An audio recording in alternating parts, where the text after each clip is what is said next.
पुरुषोत्तमम। प्रेम अनमोल शब्द हैं। ठाकुर जी सदैव सत्तन शरण में उन्होंने इस बात को बोले हैं, प्रेमेरे कथा बोलार आगे प्रेम करो। बोलते हैं इसको शब्दात्मक रूप से उच्चारण करने से पहले आपके व्यवहार में उस शब्द का तात्विक अर्थ दिखाई पड़े। बोलने से कुछ नहीं होता है, हाँ प्रभाव पड़ता है, लेकिन संपूर्ण प्रभाव करने से ही पड़ता है। प्रेम की बात जब आई तो आज थोड़ा खोज करेंगे कि प्रेम किस तरह से जगता है, प्रेम का उदय क्या होता है। हमने प्रेम की मैकेनिज्म के लिए श्रीमद् भागवत से भी परम दयाल श्री ठाकुर जी का दिया हुआ जो मैकेनिज्म है, दोनों में सामंजस्यता मैच करता है। हम जो संपूर्ण रूप से प्रभु के हो उठते हैं, अर्थात हम इस त्रिगुणातीत हो जाते हैं, हमारी बोध जागतिक जगत के बंधन से मुक्त होकर ये बोधातीत हो जाते हैं, देहातीत हो जाते हैं या इंद्रियातीत हो जाते हैं। जब तक हम इसके अतीत नहीं हो पाते हैं, तब तक वास्तव सत्य रूपी आत्मा का अनुसंधान हम नहीं कर पाते हैं। एक जगह जो कहते हैं कि संजात संजाति श्रद्धा, प्रेम को जगाने के लिए सबसे पहला कड़ी है श्रद्धा। मतलब श्रद्धा के माध्यम से हमें, जब हम उनको श्रद्धा करेंगे, उनको भक्ति करेंगे। और श्रद्धा कैसे किया जाता है? श्रद्धा एक विश्वास के साथ। तो इसलिए कहते हैं हमारी श्रद्धा से, जब हम किसी के ऊपर श्रद्धा करते हैं तो हमारी दृष्टि शुद्ध हो जाती है, तो वास्तविक सत्य को हम देख पाते हैं। और वास्तविक सत्य के जब हम देखते हैं, हमारे अंदर एक विश्वास का जन्म लेता है।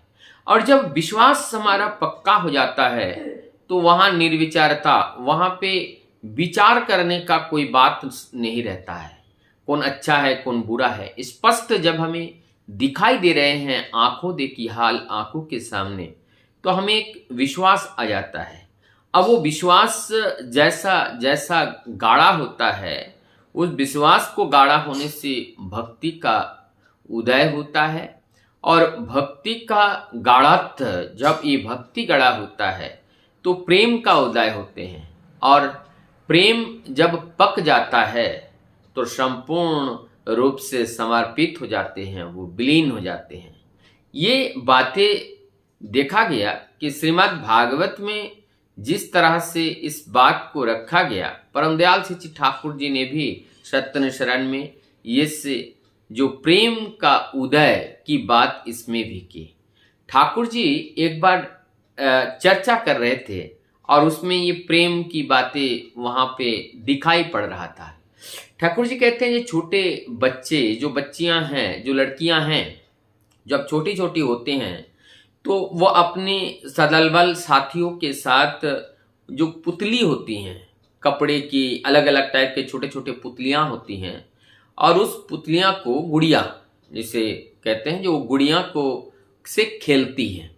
और वो खेलते खेलते वो जैसे अपनी माँ को करते हुए देखती हैं, खाना बनाना, अगर छोटे बच्चे हैं तो उसको कैसे सुलाना, कैसे दूध पिलाना, तो ये सारी घटनाएं जैसे वो छोटा शिशु अपने माँ को एवं अपने परिवेश में, अपने परिवार में, अपने शैलियों के घरों में, मतलब अपने इंद्रियों के द्वारा, ज्ञानेंद्रिय के द्वारा जो ज्ञान वो अर्जित कर लेती है, फिर वो उसको स्वयं रिपीट करने का प्रयास करता है।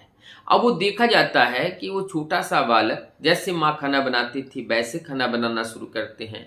जैसे माँ छोटा शिशु को अपने गोद में लेकर के दूध पिलाती थी, वो भी अपने उस गुड़िया को लेकर के दूध पिलाने की भंगिमा में दूध पिलाती हैं। तो इससे क्या होता है, वो जो गुड़िया के प्रति उनका एक भक्ति का जागरण होता है, उनसे एक प्रेम होता है, उससे एक प्रेम हो जाता है। और ये धीरे धीरे धीरे धीरे उनके अंदर जो मातृत्व की जो स्नेह है, ममता है, वो मातृत्व स्नेह और जो ममता है उसका जागरण होते हैं। जैसे हम लोगों ने देखे हैं कि कोई गाय हो या कोई भी जानवर हो, उनके अंदर दूध तो होता है, लेकिन आप जब चाहो कि उसके तन में जाकर के आप दूध निकालने का प्रयास करो, दूध नहीं आती है। दूध आने का भी एक समय होता है, एक सेंसेशन, एक इंस्पायरेशन की ज़रूरत होती है, जो उनके बछड़ा से के माध्यम से उनको मिलता है और उससे प्रेरित होकर के वो दूध को छोड़ती हैं और फिर वो दूध देती हैं। इस तरह से ये दूध मिलती हैं। तो ठीक इसी प्रकार से प्रेम हमारे अंदर सूखा हुआ है और उस सूखे प्रेम को जगाने के लिए इस तरह से उस सूखे प्रेम को जगाया जाता है। और एक ठाकुर जी की वाणी है, उसमें हम देख रहे थे कि अगर हमें प्रेम बढ़ाना है तो केवल और केवल लेने की भान अगर हम करते हैं, लेना और देना, जगत में दो चीज है, लेकिन देने से हम जड़ वस्तुओं के साथ ज़्यादा आसक्त हो जाते हैं, क्योंकि जब हम पाते हैं और पाने की इच्छा आकांक्षा हमें बढ़ जाती है। जब पाने की इच्छाएं और आकांक्षाएं हमारे अंदर बढ़ जाती हैं, तब जाकर के हम इस जगत के वस्तुओं के साथ आसक्त हो जाते हैं।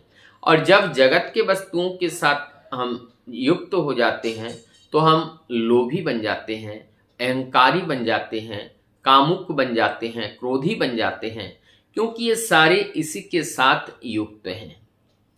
लेकिन जब हमारी मस्तिष्क में और हमारी बुद्धि में निरंतर वो चेतना में भासमान रहता है कि प्रभु ने हमें इतना बड़ा एक शरीर दिया और ये मानव तन दिया और इसके प्रतिदान स्वरूप मैंने प्रभु को क्या दिया। देने का अर्थ नहीं, यहाँ देने की बात नहीं, क्योंकि ये शरीर जब प्रभु का है तो प्रत्येक कार्य प्रभु के लिए होना चाहिए। लेकिन प्रभु के लिए हम कितना कर पा रहे हैं, प्रभु के लिए हम कितना कर रहे हैं, इस चिंतन में डूबते हुए यदि हम किंचित भी प्रभु के लिए करने का प्रयास करते हैं और कार्य में उसे क्रियान्वित करते हैं, तब जाकर के प्रभु खुश होते हैं और तब हमारे हृदय में प्रेम का जागरण होता है। जब तक हम सेवा प्राण नहीं होते हैं और वो कर्तव्य नहीं करते हैं, केवल सोचने समझने और विचारने से कार्य नहीं होता है। सोच विचार के साथ साथ कर्म में भी परिणत होना चाहिए, तभी हमें वो परम तृप्ति मिलती है और परम तृप्ति से ही उस प्रेम का जागरण होता है, ऐसा समझा जाता है। क्योंकि जिस हृदय में प्रेम है वो परम तृप्तिवान है, वो शांत हैं, वो प्रेमिक हैं, वो विस्तार में चले जाते हैं, उनका आयाम बहुत बड़ा है, वो अनंत की यात्रा करते हैं, क्योंकि परमात्मा की यात्रा वो अनंत की यात्रा है, शांति की यात्रा भी वो अनंत की यात्रा है। यहाँ सीमाहीन है और यहाँ पे ये विस्तार में, इतने विस्तार में चले जाते हैं, वो स्वयं ही खो जाते हैं और उस महाआलय में जाकर के मिलन के साथ साथ उसमें विलय हो जाते हैं। यही मानव जीवन का उद्देश्य है। आइए हम प्रभु को पकड़े, हम लेने की आशा में नहीं, करने की आशा में जिए, सबको सेवा दे करके अपने जीवन को आगे बढ़ाएं। इसी में ही शांति है, इसी में समृद्धि है, यही सुख है और यही मानव जीवन का कर्म है और ये कर्म ही धर्म है। वंदे